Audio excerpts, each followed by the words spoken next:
ये झटकों को दूर करने का ही बजट है, कोरोना के झटकों का। इसके अलावा बिल्कुल सामान्य है, कुछ भी नहीं है, किसी को कुछ नहीं मिला है। बिल्कुल कुछ खास तो ऐसा नहीं था। हाँ, ये कहा जा सकता है कि बंगाल और तमिलनाडु में इलेक्शन है, उस ओर विशेष ध्यान दिया गया है। खास तो कुछ नहीं लगा। बजट के शुरू में ही कहा गया कि ये बजट महिला और युवाओं के लिए समर्पित है, लेकिन सारे बजट में कुछ ऐसा नहीं दिखा कि आप महिला और बजट के लिए कुछ कर रहे हैं। स्कूल कॉलेज बिहार के बारे में नथिंग। ये बिहार के लिए तो कंप्लीट निराशाजनक है।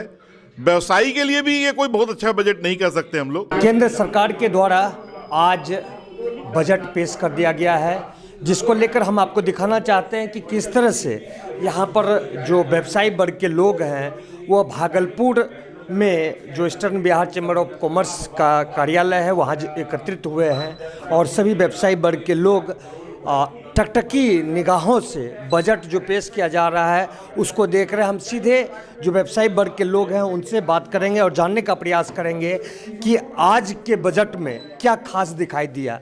हाँ, आज के बजट में क्या खास दिखाई दे रहा है? देखिए, पिछली साल जो कोरोना महामारी के कारण इतना बड़ा झटका भारतीय अर्थव्यवस्था को लगा कि कलेक्शन तो बहुत कम हुआ था, 2 लाख करोड़ का, और खर्चे कम करने के बाद भी 16 लाख करोड़ के खर्च हो गए थे।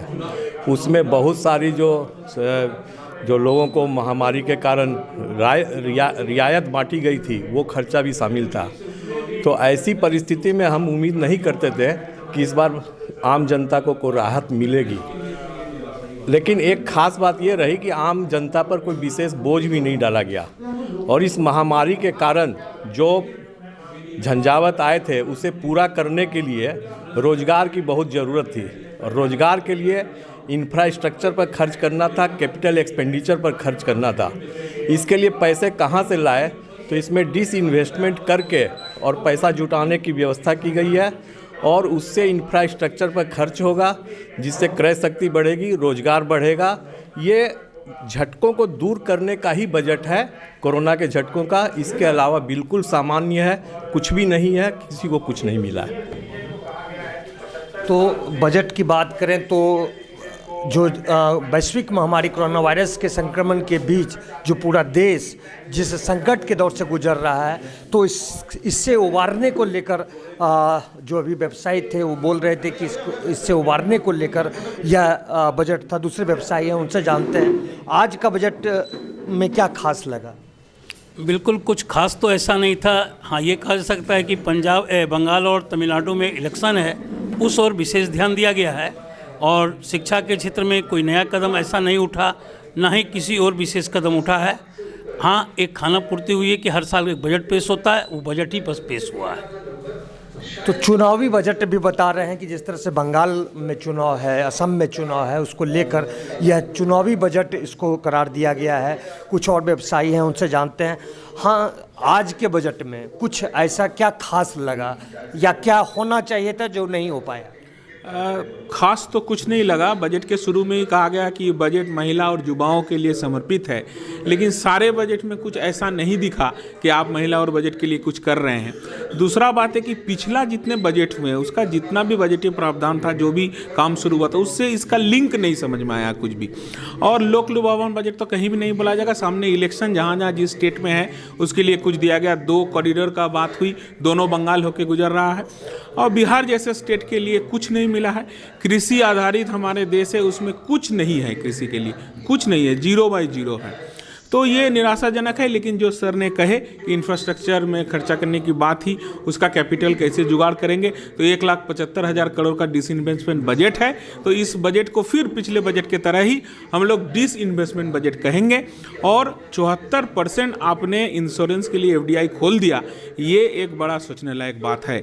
2 बैंक आपने IDBI के साथ साथ 2 बैंक को प्राइवेट करने का घोषणा कर दिया। ये सरकार जो है डिसइन्वेस्टमेंट पे ही जा रहा है, और ये सोचने लायक बात है कि बजट में डिसइन्वेस्टमेंट की बात हो रही है, और जिस तरह से बैंकों का प्राइवेटाइजेशन हो रहा है उसको लेकर व्यवसायी वर्ग के लोग काफ़ी निराश दिख रहे हैं। कुछ लोग और हैं, उनसे बात करते हैं।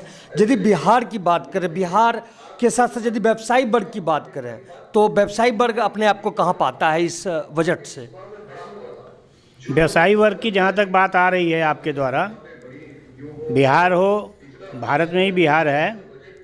जीएसटी में प्रावधान अच्छे रखे जा रहे हैं, जीएसटी के नियमों को सरल किया जा रहा है। व्यवसायी वर्ग जीएसटी के लिए दूसरे के ऊपर निर्भर करने लगता है। अगर नियम और आसान हो रहे हैं तो व्यवसायी वर्ग अपने से भी जीएसटी का काम कर सकेगा। ये इस बजट में बताया गया। और बजट में हम लोगों को जो पहले से उम्मीद थी, जो हम लोगों से पूछा जाता था कि आपको बजट से क्या उम्मीद है, अगर उसको हम लोग देखते हैं तो हेल्थ के ऊपर अच्छा फोकस किया गया है। 15 इमरजेंसी हॉस्पिटल खोले जा रहे हैं। साथ ही अब LIC वगैरह में जो विदेश के भी लोग आएंगे, देश के भी लोग आएंगे और यहाँ के लोगों का भी पैसा अब उसमें लगेगा, तो इससे कुछ फ़ायदा ज़रूर दिखता है। स्कूल कॉलेज बिहार के बारे में नथिंग, हॉस्पिटल्स बिहार के बारे में नथिंग, बिहार के बारे में कोई रेल, रोड, मेट्रो, एयर सुविधा कुछ नहीं। जबकि हमारे भागलपुर के लिए सबसे ज़्यादा ज़रूरी है अभी एयरलाइंस और कुछ फ्लाईओवर्स, जो हमारे स्टेट का भी ड्यूटी है और सेंट्रल का भी ड्यूटी है। दोनों के अलायंस से ये सब काम होते हैं। ऐसा नहीं कि सारे काम केंद्र करती है या सारे काम स्टेट करती है, दोनों के अलायंस से भी काम होते हैं। लेकिन मेरे ख्याल से कुछ ऐसा लगा, हम लोग जब देख रहे थे, कि बिहार का शायद भारत से नक्शा अलग कर दिया गया। तो इस तरह से जो व्यवसायी हैं उनका कहना है कि जिस तरह से आज बजट पेश किया गया है उसमें बिहार के लिए कुछ नया नहीं है। यदि किसानों की बात करें, जिस तरह से लगातार किसान आंदोलन से पूरा देश जल रहा है, किसानों के लिए क्या कुछ खास लगा? जैसा इन लोगों ने बजट में फिगर्स दिए हैं पैसों के, वो तो काफ़ी करीब 300%, 400% इन लोगों ने, ये लोग दिखा रहे हैं कि हम लोगों ने किसानों को दिया है। जो 30,000 करोड़ था वो 1,75,000 करोड़ रुपया इन लोगों ने दिया है। वो पैसे किस सब्सिडी में दिए, किस इंश्योरेंस में दिए? आज ये किसान आंदोलन चालू है, हम लोग आज बहुत बड़ी उम्मीद लेके बैठे थे कि शायद सरकार इसके ऊपर में कुछ फोकस करेगी, उसके बारे में इन्होंने कोई फोकस नहीं किया। पर्टिकुलर हम लोग बिहार से हैं, बिहार के लिए हम लोग सोचें तो हम लोगों को लगता है ये कंप्लीट जीरो है बिहार के लिए। एक हाईवे हम लोग सोच रहे थे, हावड़ा से सिलीगुड़ी इन्होंने दिखाया 675 किलोमीटर की हाईवे बनने के लिए, जिसकी एक उम्मीद हम लोग सोचते थे शायद बिहार होके निकलेगी, लेकिन वो भी बंगाल से सिलीगुड़ी, कलकत्ता से सिलीगुड़ी है, उसमें भी बिहार कहीं नहीं आ रहा है। तो ये बिहार के लिए तो कंप्लीट निराशाजनक है। व्यवसायी के लिए भी ये कोई बहुत अच्छा बजट नहीं कह सकते हम लोग।